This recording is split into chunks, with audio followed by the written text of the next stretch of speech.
Feeling single o buhay single or baka single siya ngayon? And whoever this energy is, this person here is definitely thinking about you.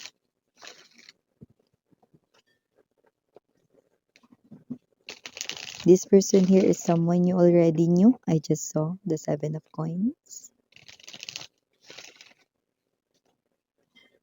Parang purposely single siya ngayon. Parang may gusto siyang patunayan sa'yo. Yeah, purposely. Intentionally. Okay, let us take a look what that is.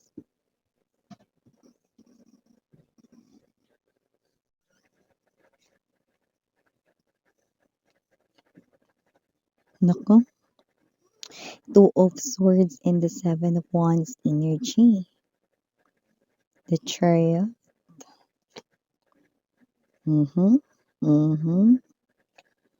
Okay. 7 of Cups energy. Page of Wands. 10 of Swords.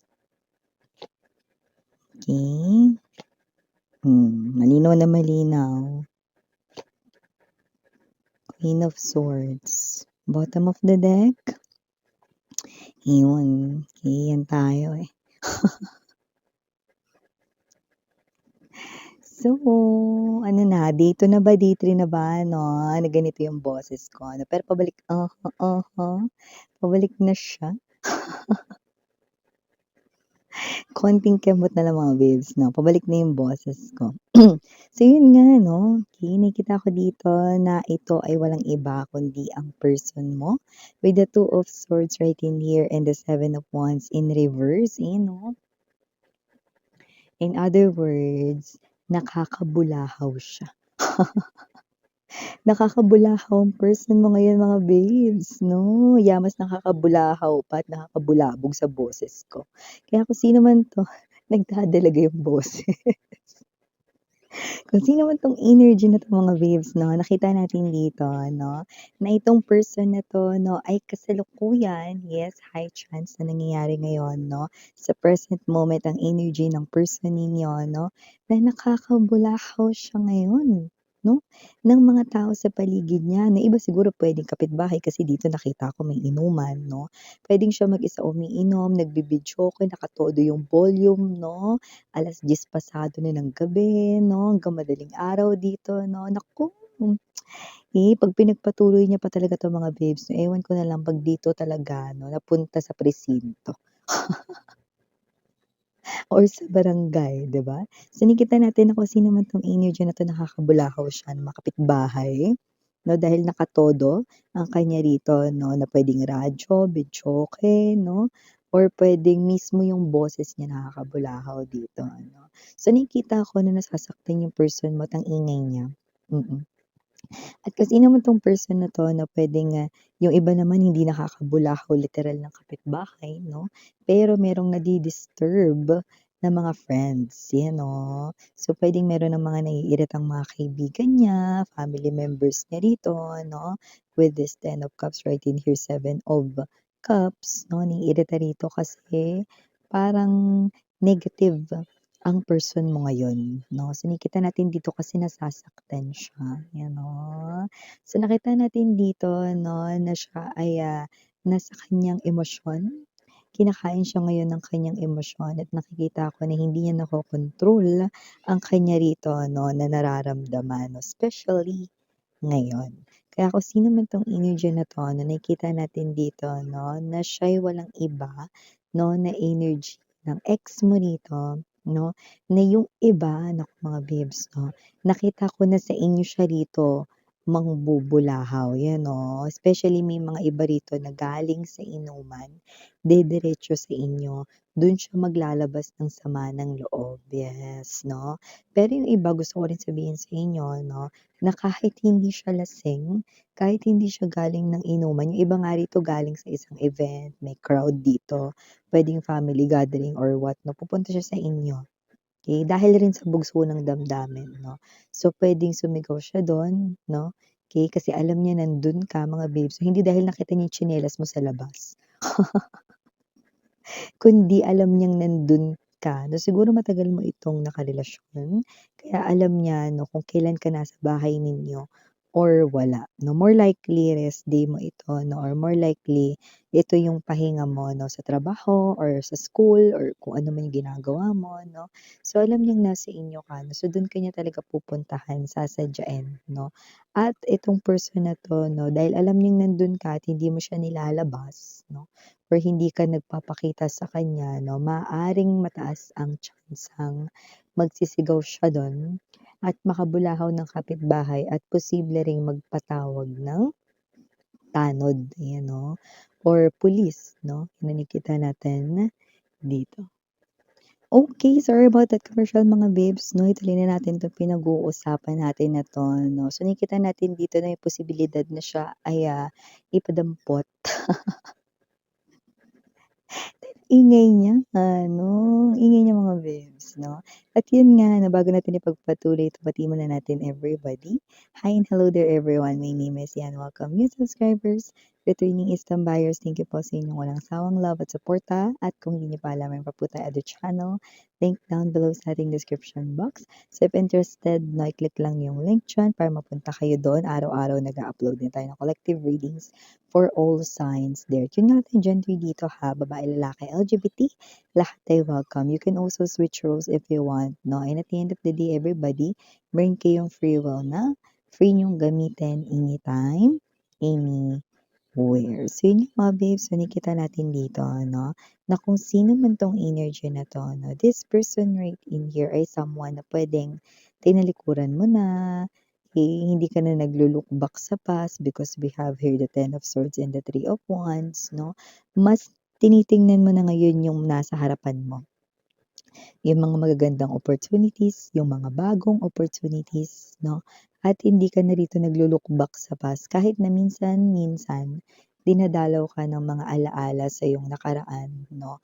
Dini-distract mo yung sarili mo 'no, na yung mga bagay na yun ay nakaraan na, tapos na at puwede na akong mag-move forward sa aking life, 'yan.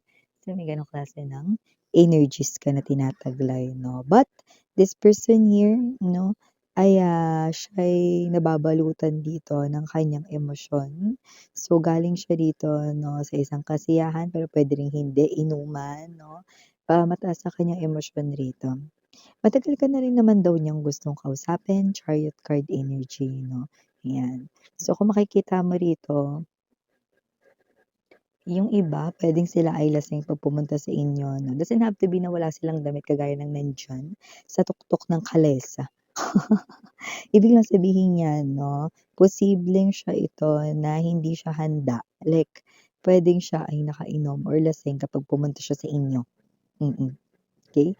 Pero kung gano'n man, still the feelings na babanggitin niya 'no, okey, ay nagpa-process pa rin from the place of hurt and love, yeah, love hurts, 'yan 'no. Love hurts sa side niya rito 'no. So nakikita natin dito that this person right in here might involve you into a third party situation, Three of Pentacles energy, which is yun naman talaga yung natural 'no, na dahilan kung bakit may naghihiwalay na relasyon dahil may isang epal or asungot, 'di ba? So with the Three of Swords energy, itong person mo ay nasasaktan ngayon, okey, dahil hindi mo siya pinapansin, okey. So gusto niya dito kunin ng atensyon mo 'no, kaya dito siya ay posibleng sumigaw. Nakainom man siya o hindi, pupunta siya. Puwedeng iba kasi galing sa gathering, puwedeng galing sa binyag 'no, or galing sa, okasyon 'no. So nakita natin dito ano, na ano man 'yan, yung person mo ay sasadyain ka pa rin, pupuntahan ka pa rin 'no. Alam niya, kung kailan ka nasa bahay ninyo or wala, eh. So, nakita natin dito that with the Ten of Wands energy, nakikita natin dito 'no, na nahihirapan siyang tanggalin itong mabigat na pasanin niya 'no. Pagdating lalo sa emosyon niya, ang hirap. Ayaw niya na maging malungkot, 'di ba? Pero wala siyang choice kundi maging malungkot. So, nakikita natin dito 'no, na hindi siya naguguluhan pagdating sa feelings niya sa'yo. Pero hindi niya rito maintindihan kung bakit ayaw mo nang bumalik sa kanyang life. Parang may energy siya rito na tapos na naman yun, baka puwedeng magsimula kayo ulit 'no, yung parang energy niya rito 'no, parang gusto mo siyang tuktukan na parang, akala mo gano'n kabilis kalimutan yun, Ten of Swords energy, 'yan. Alam mo iba-iba naman mga babes 'no, ang human beings.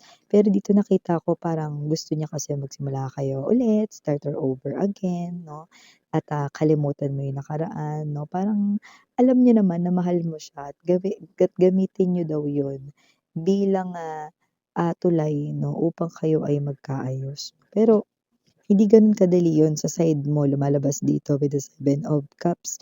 Kasi para sa'yo 'no, nasaktan ka rin ng sobra ng taong ito, okey? So, hindi ka niya puwede ritong sabihan na patawarin mo na siya, kalimutan niyo lahat, magsimula ulit 'no, na parang as easy as 1, 2, 3. 'Di ba? So, kung sino man 'tong energy na 'to, I do see that this person here ay someone na nakikita ko rito 'no, na scattered ang kanyang energies, medyo kalat-kalat.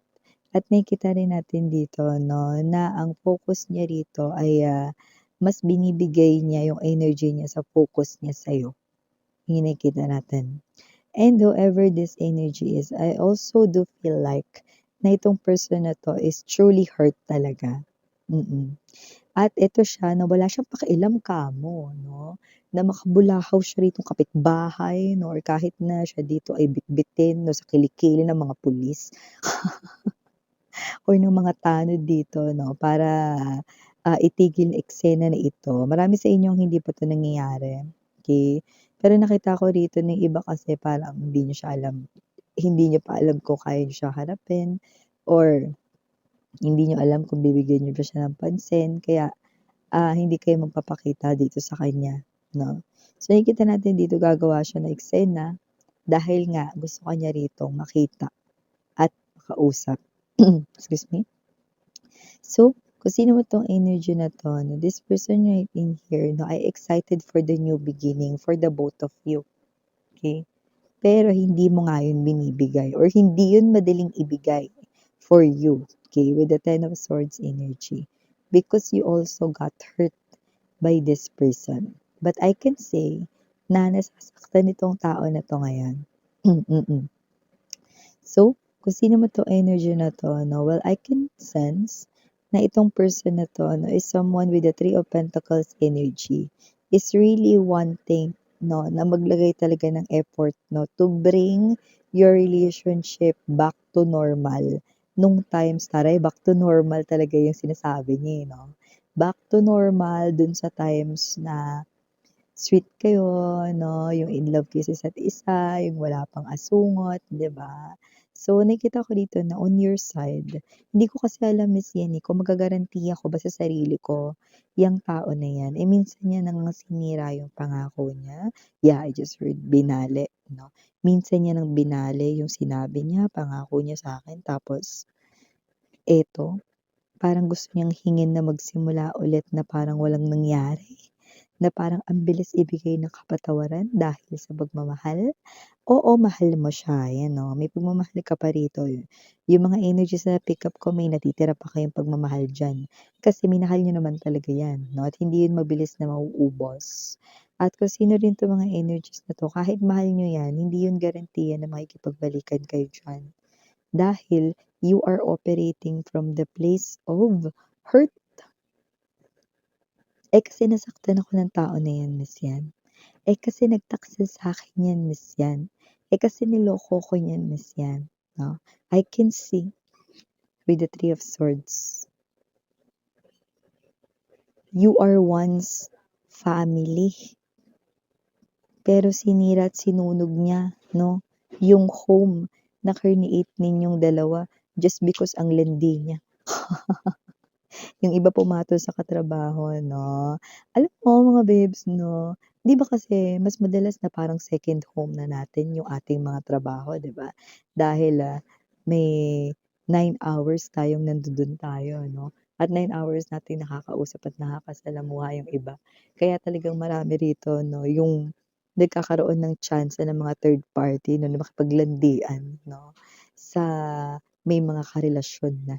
So, nakita natin dito 'no, na nagkaroon ng maling pag-ibig sa pagitan nila ng kanya ritong, workmate, colleague, or katrabaho. 'To nakakaloka yung iba with the Three of Pentacles, kasal pa 'no, pero pumatol sa person mo. Okay, just take only what resonates. Ten of Wands in reverse, Knight of Wands, and the Four of Pentacles. Nakikita ko ito na idadaan niya pa sa mga pag-attend ng mga party, occasion, no? Yung pangungulila niya sa iyo, no? Pero deep down inside, Four of Pentacles energy, still waiting for you and still in love with you. Okay? Meron siya ritong parang gustong ipakita sa iyo once na magkaayos na kayong dalawa something important for you or for the both of you dati? It's a material thing. Puwedeng yun yung bagay na gusto niyang ipaalala sa inyo na simbolo ng pag-ibig ninyo dati. Yeah, I know that this might sound silly 'no, na parang nanggagaling sa kanya, siya nga yung sumira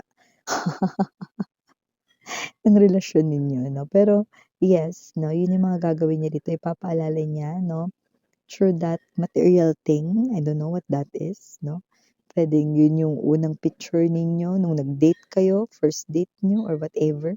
Or puwede rin naman na yun mismo yung singsing 'no, ng promise ring or engagement ring or wedding band, 'di ba? Whatever that is, okey? Ipapakita niya yan sa'yo once na maging okey na kayo, okey? But this person here hangga't hindi mo siya pinapansin 'no, gagamitin niyang paraan yung pag-attend-attend sa mga party, kasiyahan, inuman 'no, para makatakas kahit na pansamantala lang 'no, sa pagkalumbay niya sa'yo 'no.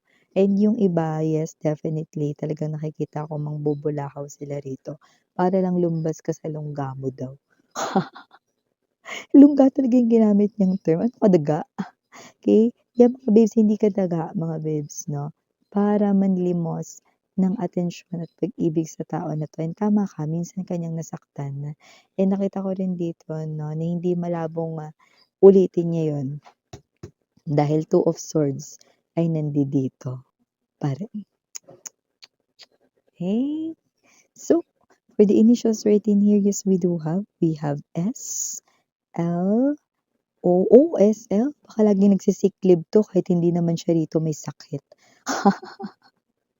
So we have your other letters, T, O, A, I, R. I don't know if that's letter G or 9. It's in cursive form. Just take only what resonates. 9 is the powerful number of effort. And for the rest of the letters, we have K, Y. And last but not the least, we have letter D. D as in dog. Yeah. So, ito yung mga messages right here for you guys. Again, I'm Mariana on me. Sarang Love and Light. Annyeong.